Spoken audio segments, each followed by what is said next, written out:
Let's play What's in My Basket. I live in the path of totality of the recent solar eclipse. To really seize the moment and rise some of that Aries new moon energy, we planned an afternoon of golf. It was a beautiful day in nature, playing my favorite game with some of my favorite people. I was able to pack some of my items in my basket to have with me to charge while I played golf. I opened it right before totality and then closed it back up a few minutes later once the light had come back and I'd taken that last shot. I wanted to charge these items under the gaze of this solar eclipse, not only to have for my craft, but also for a personal project I'm starting. I am going to be creating a personal oracle deck based on the flora, fauna, geological formations, waterways, and all the man-made structures in my area. I'm going to be calling it the Where I'm From Oracle. Again, it is just for me, for my personal practice. I don't have anybody trying to publish this, but I will be sharing the process along the way here on YouTube and then also on Instagram. So be sure to subscribe for more updates on this and some of my other adventures. For now, let's see what I was able to get in my basket. Let's get started off with the basket. I got this basket maybe 20 years ago at a yard sale for like $1.50. Um, it was ridiculously cheap. And it was because this part here was broken, so these guys didn't go up and down, but it was super cute. And I think it had some ribbons or something on the sides here, but I fixed that, obviously. There are parts of it that fray and need repair from time to time. I've been taking care of that as it goes along, but for the most part, it does what I need it to. So that is the basket. You can hear stuff sliding around. So let's get to it. All right, so we're going to slide this guy open.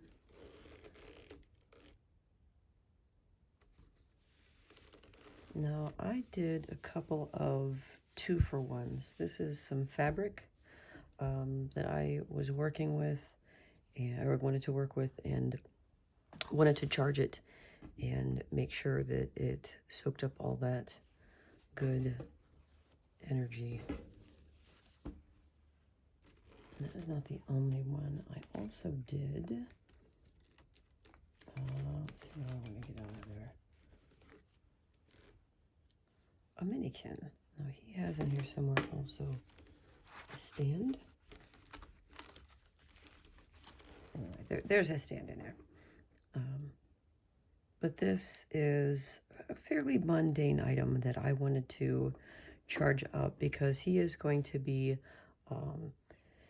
a reminder, a symbolic reminder of the art that I am attempting to embark upon. And it was always a representation. The I don't know what these are called. I call it the name on the package said mannequin, but the drawing mannequins, you get the basic structures of that. And that's really helped me along in artistically. So I wanted to give this little figurine a space on my altar. I have not named it. I have not really gone that much farther with it, but it is there all the time, and I wanted to do something a little more special with this, and I will keep you posted on how this progresses. And we'll put him on his stand momentarily, or her, or them. I'm not sure. So what is next? Oh, so as I am getting into these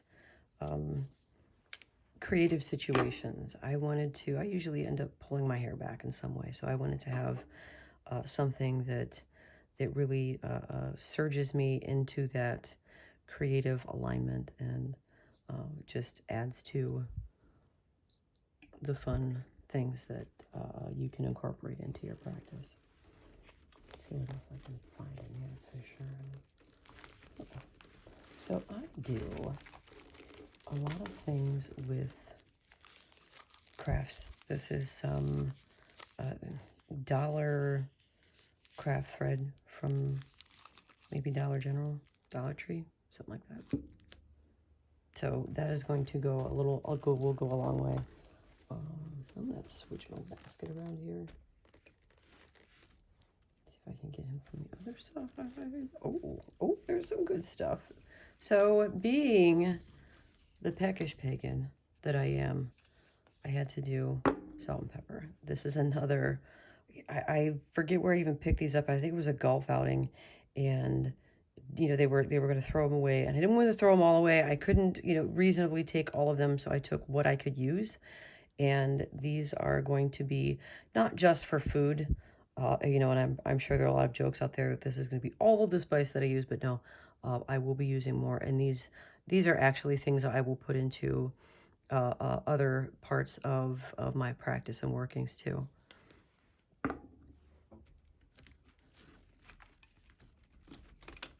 Oh, that's right. So I did some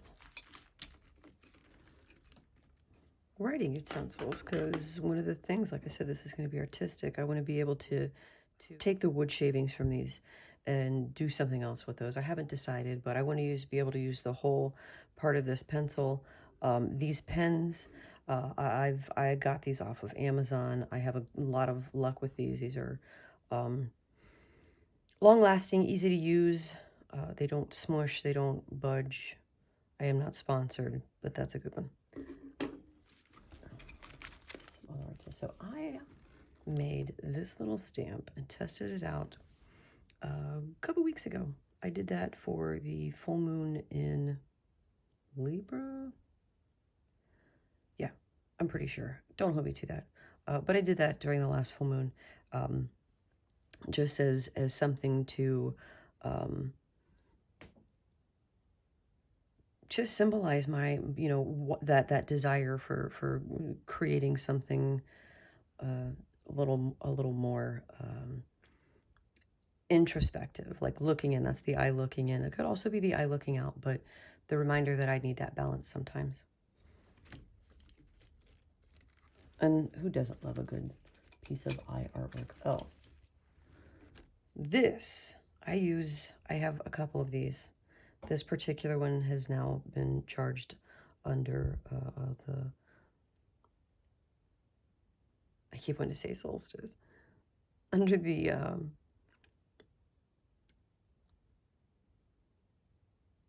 eclipse, man, solar eclipse.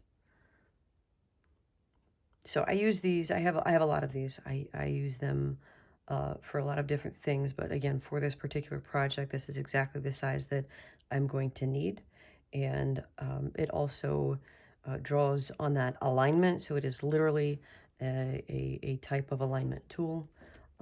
So there is symbolic and literal. Let's see, I've got a few other goodies in there. So these beads I have been working on for a little while now. I have charged them under several full moons and now the solar eclipse, but I am ready to start working with them and making wearable things with them. Oh, there's the stand.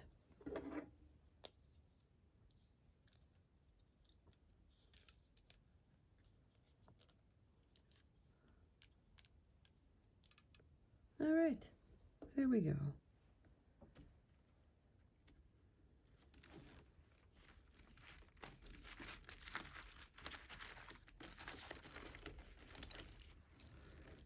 Here are brushes, because again, this is an artistic endeavor. I am going to be doing a lot of watercolor painting. I don't want to do the watercolors themselves because I am going to use those paints for other things, and I don't necessarily want to incorporate that energy into it. I maybe don't even want it getting near some of my more mundane work, and that's just me. I don't like to pierce that veil between the two. Let me get into this backside here. So the thing I did was actually, I did actually do one type of paint because I am going to be using a lot of gouache, I anticipate. So I did one tube of the zinc white from Holbein. Again, not sponsored, just a brand that I like. I actually, like, that is not one of my favorite colors, but I do want something with a little more transparency than what I generally use. So I did decide to charge that, and I also charged for this project a stack of papers. So I have the papers here to use for this project specifically. I believe there are 28. I've marked them. These will end up getting trimmed down a little bit, and I'll probably end up doing something with those trimmings. I will definitely pretty precious this paper, whatever different ways I decide to use it. And additionally, there is, because again, this is an art project, I did, I'm going to pull the other one out here, 2 types of water. For this project specifically, I wanted to have water from my local lake and water from my local river. And I wanted to charge both of those. Now, actually, now that I'm looking at this, I charge the tap water, but I actually charge river water for the entire day. So that one's going to have some of the new moon solar eclipse energy combined into it. That's enough for me. I mean, I did a whole other gallon of water like that too. So I'm pretty indifferent. It's not, you know, I'm taking this as it goes. It's just something I'm just creating along the way. But this one I will not drink. I will strictly paint with it. This one now, because I know that it's tap water, I will likely make some tea, add it to tea, maybe make a tincture or something with it. But this is specifically just the solar eclipse light charged waters, both of these. And I'm running out of room. I'll set these right here. Okay, and then I also did some fun glitter. You can get this and many other colors at, oh, it's parlorofwonders.com. Also, again, not sponsored. Well, one of the things that I did was to charge some stones. I'm having trouble getting them out of here. That I collected on my local beach. And these are different. I've got 2 of each, 2 different types of flint. 2, I call these wishing stones. I believe they may be called lingam stones. 2 nice juicy pieces of beach glass and 2 beautiful pieces of granite that could be unakite, could also be carnelian, could be garnet. I mean, there's a few things in there, but collectively they make up these granite stones. And then I did 13 of these little tea light candles. I'm not going to take all 13 out. I'll take a couple out so that I can get to the last but not least. I can squeeze these in here. So yeah, these guys got a little bit of the light too, and I will press them out, but this is petition paper. I did, I believe, 3 sheets of this kind of paper here, and then also there is some more fabric lining this basket. All of those were with the intention of soaking up the energy of that solar eclipse that we had. So there you have it. That's what's in my basket. You've seen it all.